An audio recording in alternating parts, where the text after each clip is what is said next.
Hello friends, welcome to TNPSC Studygram channel. இன்னைக்கு இந்த வீடியோவில் 7th ஸ்டாண்டர்ட் டேர்ம் 1ல் இருக்கிற திருக்குறள் பார்க்கலாம். 6th ஸ்டாண்டர்டில் இருக்கிற திருக்குறளுக்கான லிங்க்ஸ் வந்து கீழே டிஸ்கிரிப்ஷனில் இருக்குது. அதை பார்க்கலன்னா அதையும் கிளிக் பண்ணி பார்த்துக்கோங்க.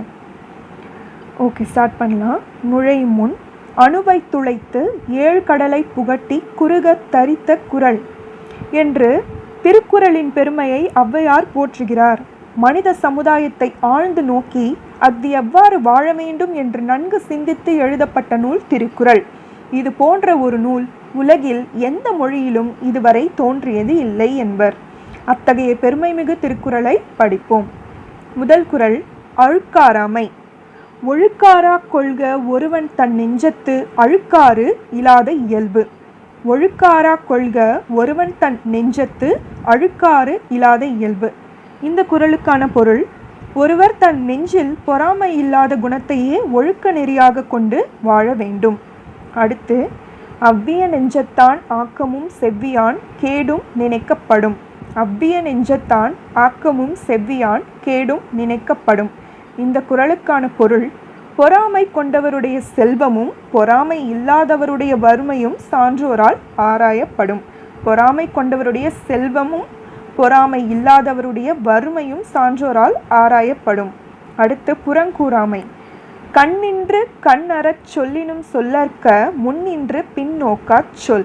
கண்ணின்று கண் அறச் சொல்லினும் சொல்லற்க முன்னின்று பின்னோக்கா சொல். இந்த குறளுக்கான பொருள், ஒருவருக்கு நேர் நின்று கடுமையான சொற்களை சொன்னாலும் சொல்லலாம், ஆனால் அவர் இல்லாத போது புறங்கூறுதல் கூடாது. அடுத்து, ஏதிலார் குற்றம் போல் தம் குற்றம் காண்கிற்பின் தீதுண்டோ மன்னும் உயிர்க்கு. ஏதிலார் குற்றம் போல் தம் குற்றம் காண்கிற்பின் தீதுண்டோ மன்னும் உயிர்க்கு. இந்த குறளுக்கான பொருள், பிறருடைய குற்றத்தை காண்பது போல் தன்னுடைய குற்றத்தையும் காண்பவருடைய வாழ்வில் துன்பம் இல்லை. அடுத்த குறள், அருளுடைமை. அருட்செல்வம் செல்வத்துள் செல்வம் பொருட்செல்வம் பூரியார் கண்ணும் உள. அருட்செல்வம் செல்வத்துள் செல்வம் பொருட்செல்வம் பூரியார் கண்ணும் உள. இதற்கான பொருள், அருளாகிய செல்வமே செல்வங்களுள் சிறந்த செல்வமாகும். பொருட்செல்வம் இழிந்தவரிடத்திலும் உள்ளது.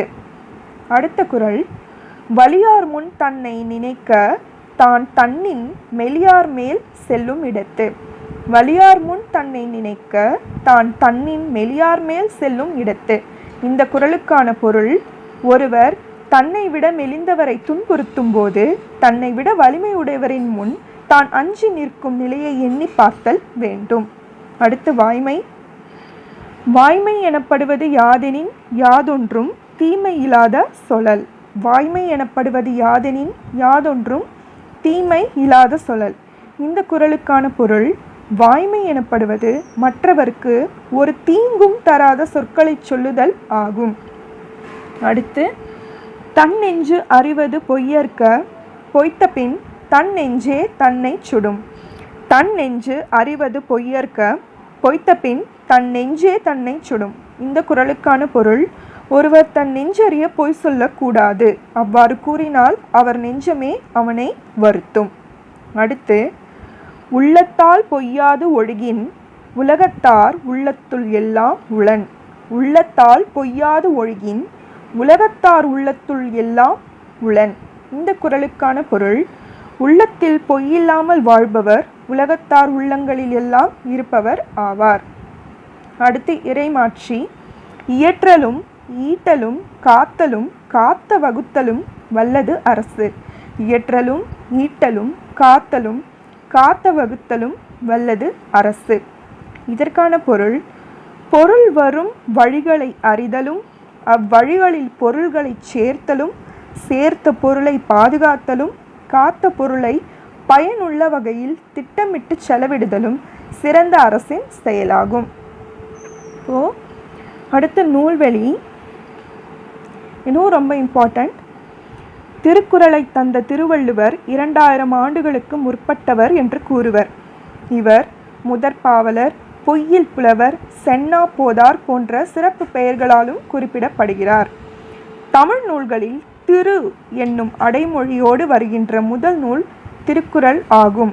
திருக்குறள் அறத்துப்பால், பொருட்பால், இன்பத்துப்பால் என்ற 3 பகுப்பு கொண்டது.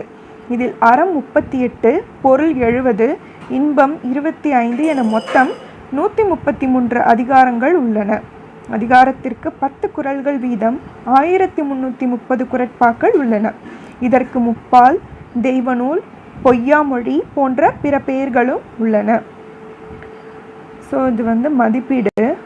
முதல் கேள்வி, வாய்மை எனப்படுவது ஆப்ஷன்ஸ் பாருங்கள். அன்பாக பேசுதல், தீங்கு தராத சொற்களை பேசுதல், தமிழில் பேசுதல், சத்தமாக பேசுதல். ஸோ இதற்கான ஆப்ஷன் ஆன்சர் பார்த்திங்கன்னா தீங்கு தராத சொற்களை பேசுதல். அடுத்து, எந்த செல்வம் சான்றோர்களால் ஆராயப்படும்? அதாவது பொறாமை உள்ளவர்களிடம் உள்ள செல்வமும் பொறாமை இல்லாதவர்களிடம் உள்ள வறுமையும். ஸோ இங்கே செல்வம்னு கொடுத்துருக்காங்க. ஸோ பொறாமை உள்ளவன், அதுதான் ஆன்சர். பொருட்செல்வம் என்னும் சொல்லை பிரித்து எழுத கிடைப்பது பொருள் ப்ளஸ் செல்வம். ஸோ தேர்ட் ஆப்ஷன் தான் இதுக்கு ஆன்சர். அடுத்து, யாதெனின் என்னும் சொல்லை பிரித்து எழுத கிடைப்பது யாது ப்ளஸ் எனின். ஸோ இ, ஃபோர்த் ஆப்ஷன். அடுத்து, தன் ப்ளஸ் நெஞ்சு என்பதை சேர்த்து எழுத கிடைக்கும் சொல் தன் நெஞ்சு, இரண்டாவது ஆப்ஷன் தான் இதுக்கு ஆன்சர். அடுத்து, தீது ப்ளஸ் உண்டோ என்பதை சேர்த்து எழுத கிடைக்கும் சொல் தீதுண்டோ, அது பார்த்திங்கன்னா option A. Hello friends, welcome to TNPSC Studygram channel. இன்றைக்கி இந்த வீடியோவில் 7th ஸ்டாண்டர்ட் டேர்ம் 2ல் இருக்கிற திருக்குறள் பார்க்கலாம். 7th ஸ்டாண்டர்ட் டேர்ம் 1, அதுக்கப்புறம் 6th ஸ்டாண்டர்டில் இருக்கிற திருக்குறளுக்கான லிங்க்ஸ் டிஸ்கிரிப்ஷனில் இருக்குது. நீங்கள் அதை பார்க்கலன்னா அதையும் கிளிக் பண்ணி பார்த்துக்கோங்க. ஃபர்ஸ்ட் ஒன், கல்வி. கற்க கசடரக் கற்பவை கற்றபின் நிற்க அதற்கு தக. கற்க கசடரக் கற்பவை கற்றபின் நிற்க அதற்கு தக. இந்த குறளுக்கான பொருள்: கற்க வேண்டியவற்றை பிழை இல்லாமல் கற்க வேண்டும், கற்றபின் கற்ற வழியில் நடக்க வேண்டும். அடுத்து, எண்ணென்ப ஏனை எழுத்தென்ப இவ்விரண்டும் கண்ணென்ப வாழும் உயிர்க்கு. எண்ணென்ப ஏனை எழுத்தென்ப இவ்விரண்டும் கண்ணென்ப வாழும் உயிர்க்கு. இந்த குறளுக்கான பொருள்: எண்ணும் எழுத்தும் வாழும் மக்களுக்கு கண்கள் போன்றவை. அடுத்து, தொட்டனைத்து ஊரும் மணற்கேணி மாந்தர்க்கு கற்றனைத்து ஊரும் அறிவு. தொட்டனைத்து ஊரும் மணற்கேணி மாந்தர்க்கு கற்றனைத்து ஊரும் அறிவு. இந்த குறளுக்கான பொருள்: தோண்டும் அளவிற்கு ஏற்ப மணற்கேணியில் நீர் ஊறும், அதுபோல் கற்கும் அளவிற்கு ஏற்ப மக்களுக்கு அறிவு வளரும். அடுத்து, கேடில் விழுச்செல்வம் கல்வி, ஒருவர்க்கு மாடல்ல மற்றையவை.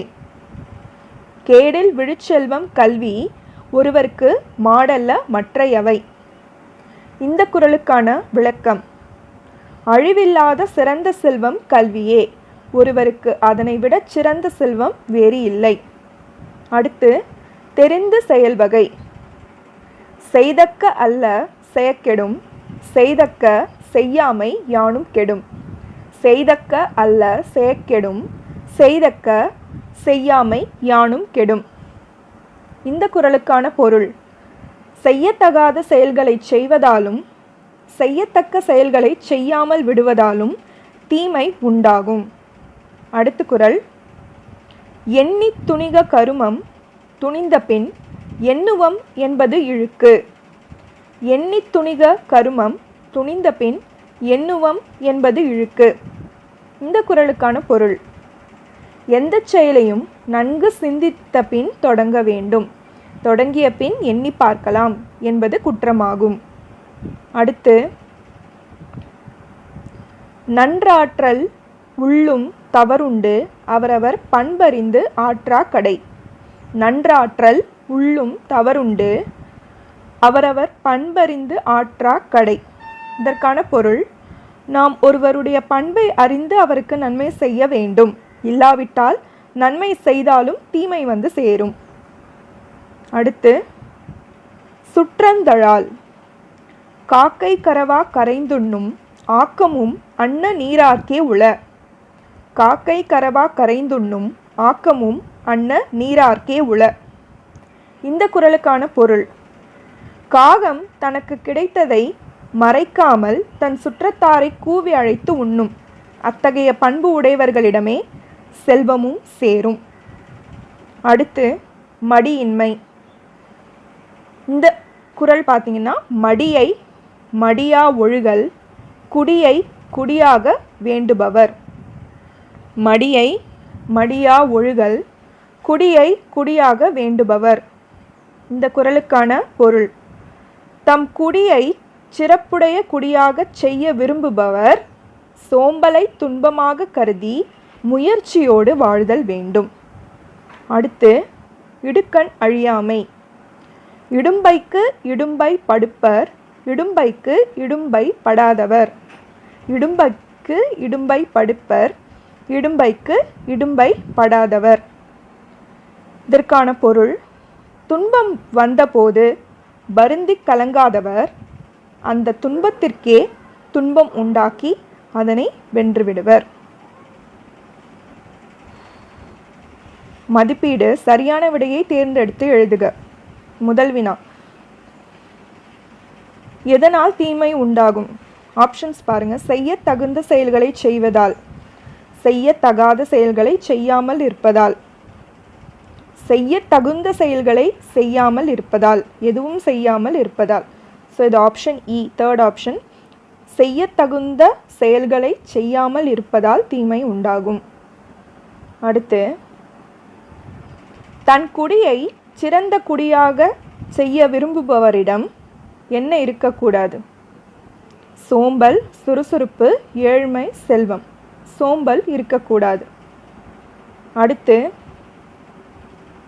எழுத்தென்ப என்னும் சொல்லை பிரித்து எழுத கிடைப்பது எழுத்து ப்ளஸ் என்ப, இரண்டாவது ஆப்ஷன். அடுத்து, கரைந்துண்ணும் என்னும் சொல்லை பிரித்து எழுத கிடைப்பது கரைந்து ப்ளஸ் உண்ணும், தேர்ட் ஆப்ஷன் தான் இதுக்கு ஆன்சர். அடுத்து, கற்றனைத்து ப்ளஸ் ஊறும் என்பதை சேர்த்து எழுத கிடைக்கும் சொல் கற்றனை தூறும். த ஃபர்ஸ்ட் ஆப்ஷன் தான் இதுக்கு ஆன்சர். அடுத்து பொறுத்துக பார்த்தீங்கன்னா, கற்கும் முறை. இதற்கான ஆன்சர் பார்த்தீங்கன்னா, நீங்களே பாஸ் பண்ணி ஒரு தடவை பாருங்கள். ஸோ இதற்கான ஆன்சர் கற்கும் முறை பிழையில்லாமல் கற்றல். உயிர்க்கு கண்கள் எண்ணும் எழுத்தும். விழுச்செல்வம் கல்வி. எண்ணி துணிக கருமம்னு படித்தோம் இல்லையா, அந்த கருமம்ன்றது செயல். அடுத்து, கரவா கரைந்துண்ணும் எது அப்படின்னு பார்த்தோம்னா காகம். ஸோ இதோட 7th ஸ்டாண்டர்ட் டேர்ம் 2ல் இருக்கிற திருக்குறள் பார்த்துட்டோம்.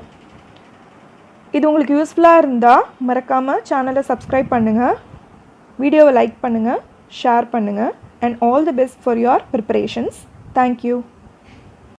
Hello friends, welcome to TNPSC Studygram channel. இன்றைக்கி இந்த வீடியோவில் 7th ஸ்டாண்டர்ட் டேர்ம் 3ல் இருக்கிற திருக்குறள் பார்க்கலாம். 6th ஸ்டாண்டர்ட் மற்றும் 7th ஸ்டாண்டர்ட் டேர்ம் 1, 2க்கான திருக்குறளுக்கான லிங்க்ஸ் கீழே டிஸ்கிரிப்ஷனில் இருக்குது. அதை பார்க்கலன்னா அதையும் கிளிக் பண்ணி பார்த்துக்கோங்க. ஃபஸ்ட்டு ஒன், வினை செயல் வகை. பொருள், கருவி, காலம், வினை, இடனோடு ஐந்தும் இருள் தீர எண்ணி செயல். பொருள், கருவி, காலம், வினை, இடனோடு ஐந்தும் இருள் தீர எண்ணி செயல்.